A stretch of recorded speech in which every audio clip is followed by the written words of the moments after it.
માટે માત્ર નથી, તમારી આવનારી પેઢી એનું ભવિષ્ય ઉજ્જવલ કઈ રીતે બને તે માટે આ ઓડિટોરિયમ, એ માટે આ બ્રિજ, એ માટે આ લાઇબ્રેરી, એ માટે આ સ્કૂલો બને છે. પરંતુ એના નિભાવની જવાબદારી જેટલું આપણે આપણું ઘર સાચવીએ છે ને, આ પ્રોજેક્ટ બી આપણી જ મહેનતનો અંદાજો છે. આ પ્રોજેક્ટ બી એ જ પરિણામે આપણે લોકોને મળે છે.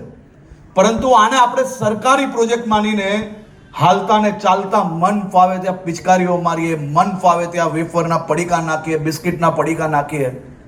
આપણે સૌ લોકો જવાબદાર નાગરિક છે અને જવાબદાર નાગરિક તરીકે આપણી જવાબદારી છે કે સરકાર તો પ્રોજેક્ટ ઊભું કરે છે, પરંતુ એ પ્રોજેક્ટની સંભાળના કઈ રીતે કરવી, એ પ્રોજેક્ટને વર્ષો સુધી કઈ રીતે સારો રાખવો.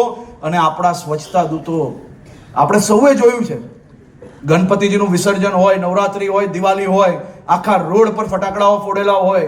સાહેબ, આખા દેશના કોઈ બી રાજ્યની અંદર કોઈ મહાનગરપાલિકા એવી લઈ આવો કે આખી રાત સફાઈ કર્મચારી, આપણા સફાઈ સ્વચ્છતા દૂતો એ રાત્રે ફટાકડા ફોડ્યા પછી તમને એમ લાગે કે આ ક્યારે સાફ રહી જશે, કેટલાય દિવસો લાગશે, અને સવારે તમે તમારા ઘરની બહાર નીકળો છો ને ત્યારે આખો રોડ સાફ હોય છે. કેમ? એમના ઘરમાં દિવાળી નથી સાહેબ, એમના ઘરમાં તહેવારો નથી.